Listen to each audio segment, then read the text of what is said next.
तारीख पर तारीख, तारीख पर तारीख, तारीख पर तारीख मिलती रही है, लेकिन इंसाफ नहीं मिला मिलॉर्ड, इंसाफ नहीं मिला।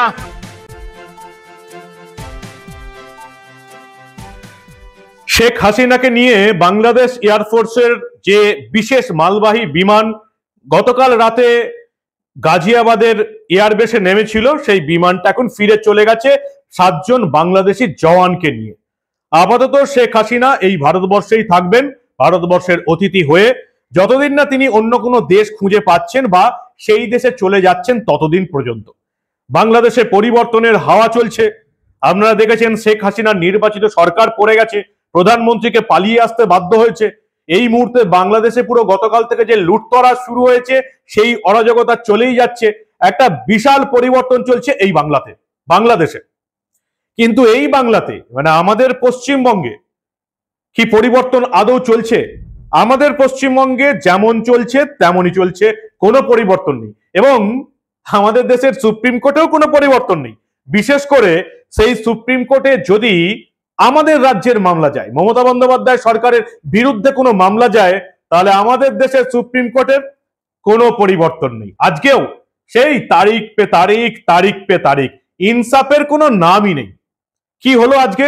বাংলাদেশের পরিবর্তন দেখার সঙ্গে সঙ্গে এবার একটু ভারতবর্ষে ফিরে আসুন, আমাদের সুপ্রিম কোর্টে চলে আসে একটু।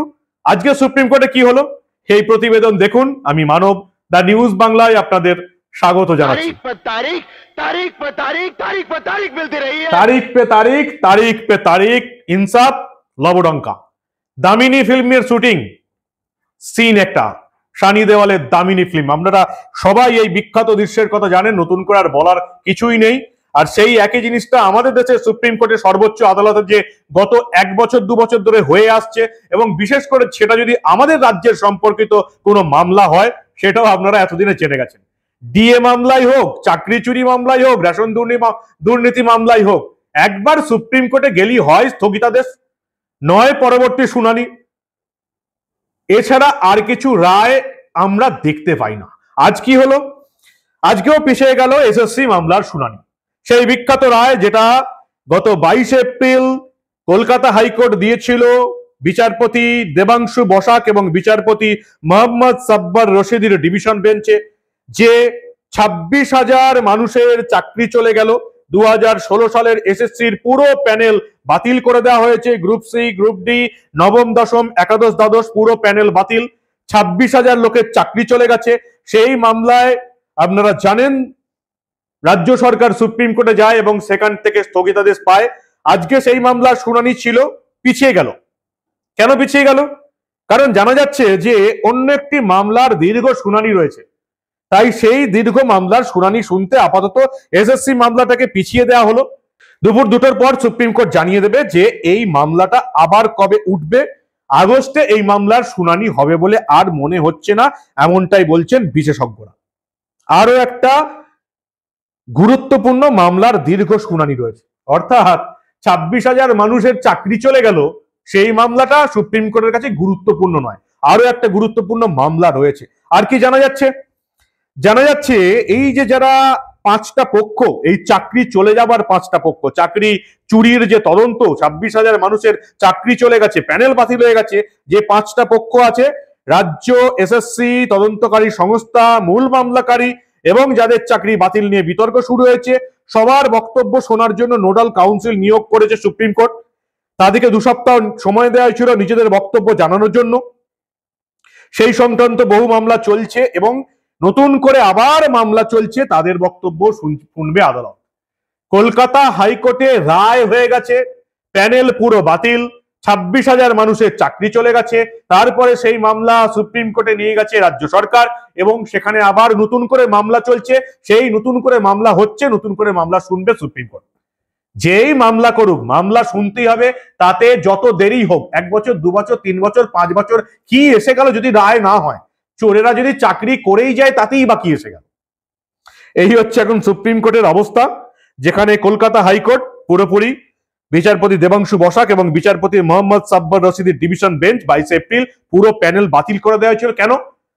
কারণ হাইকোর্টে হলফনামা দিয়ে এসএসসি রাজ্য সরকার জানিয়েছিল যে যেহেতু সমস্ত ওএমআরসি নষ্ট হয়ে গেছে, সিবিআই এর হাতেও কিছু নেই, তাই কারা যোগ্য কারা অযোগ্য প্রমাণ করা যাবে না, এমন প্রমাণ করার কোনো রাস্তা নেই। তাই হাইকোর্ট পুরো 4টে প্যানেল বাতিল করে দিয়েছিল। মামলা গেল সুপ্রিম কোর্টে। মামলা যেই সুপ্রিম কোর্টে গেল, রাজ্য সরকার এবং এসএসসি তাদের মত পরিবর্তন হয়ে গেল।